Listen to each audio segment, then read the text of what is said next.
The night sky, the dark blanket above our heads adorned with shining stars extending as far as the eye can see. One of the most appealing and mystifying of all sights. The beauty and the majesty of the universe have inspired awe and reverence in the best brains throughout history.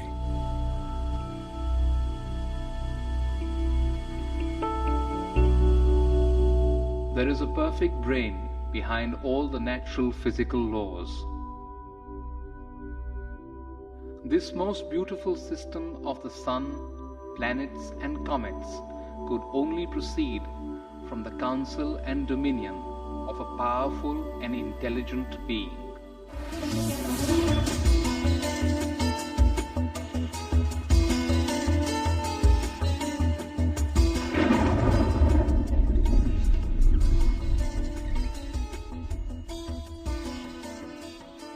Please describe the symptoms of this manifest world. What is its background? How is it created? How is it conserved? And under whose control is all this being done?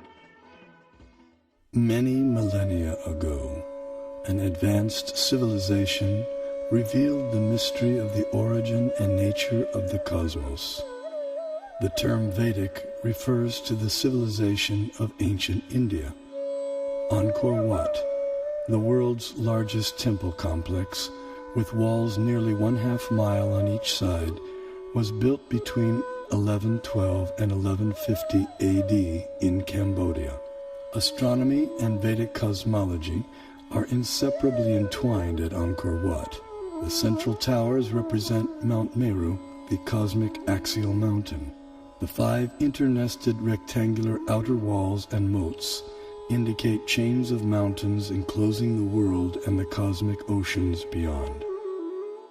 Science Journal noted that Angkor Wat had encoded precise calendrical, historical, and cosmological themes into the architectural plan for the temple. As many as 18 astronomical alignments have been identified within its walls.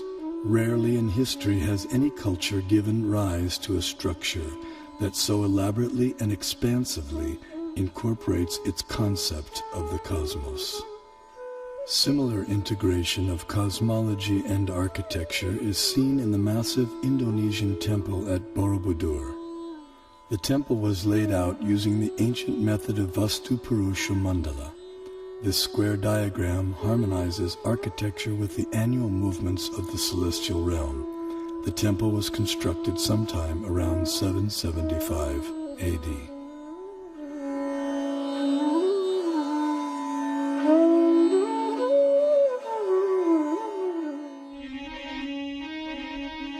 His Divine Grace A.C. Bhaktivedanta Swami, also known as Srila Prabhupada, author of 84 books on Vedic knowledge and founder of the International Society for Krishna Consciousness and the Bhaktivedanta Institute.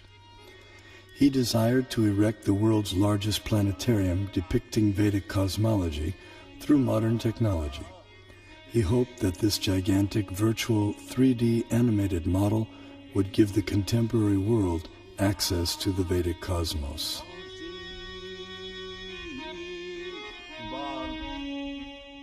The Temple of Vedic Planetarium, we shall show the Vedic conception of planetary system within this material world and above the material world. Vishwanandana Swami, a prominent scholar of Vedic cosmology in the line of Sripad Madhvacharya, feels that the planetarium will expand the horizons of modern cosmological knowledge. We have a lot of information about this universe in our Vedic and Puranic scriptures. So certainly a person who is interested in exploration, he would get some material for exploration. The planetarium had many different exhibits, so you wanted some exhibits that would create this doubt in science that they don't have the proper explanation, and that the Bhagavatam has a better explanation. In the temple, and that, it would show the Vedic cosmology. And I think later on he said that even if the scientists don't accept it, we don't care. We just show what's in the Bhagavatam. We don't care whether people accept it or not, but we should just show it. In a letter to Bhakti Swarup Damodar Swami, Srila Prabhupada delineated 4 phenomena to be explained in the planetarium.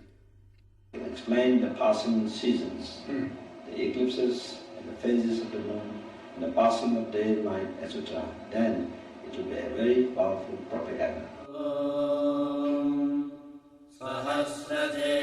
The literature of that period contains a wealth of cosmological knowledge encoded in Sanskrit, arguably the world's oldest language. This knowledge has the potential to enrich our understanding of the cosmos we live in.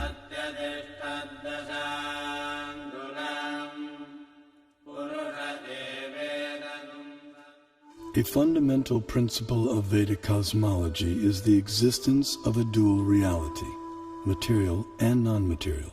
Here we see the non-material sky filled with innumerable planets of permanent stature. Among these, the topmost planet, Goloka, is shaped like a lotus flower, and it is here that the super-intelligent designer of the cosmos, Sri Krishna, resides with his associates. Although knowledge of the non-material realm remains beyond ordinary perception, the Vedic knowledge of the material cosmos has been recognized as extraordinary by many eminent Western thinkers. As in Hindu mythology, it is a continual dance of creation and destruction involving the whole cosmos, the basis of all existence and of all natural phenomena.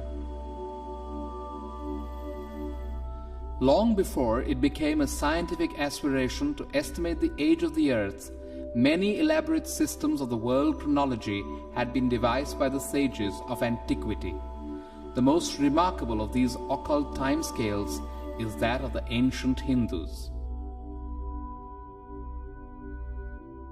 Indian cosmologists, the first to estimate the age of the earth at more than 4 billion years, they came closest to the modern ideas of atomism, quantum physics.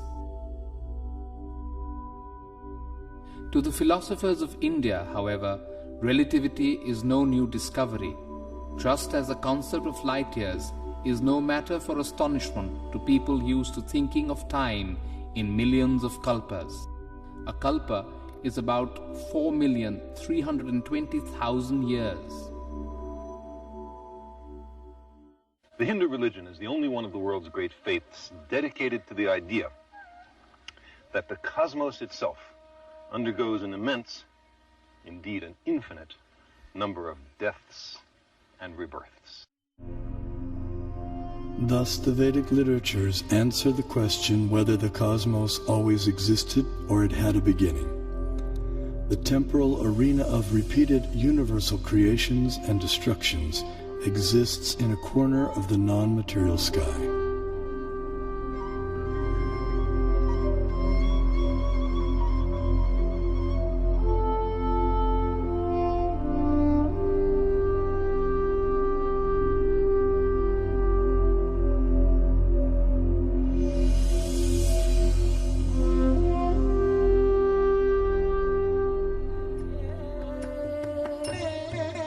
This material nature, which is one of my energies, is working under my direction, O son of Kunti, producing all moving and non-moving beings.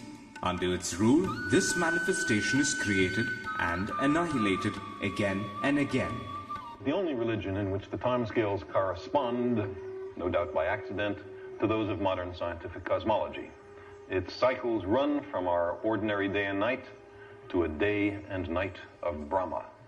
8.64 billion years long, longer than the age of the Earth or the Sun, and about half the time since the Big Bang. And there are much longer time scales still.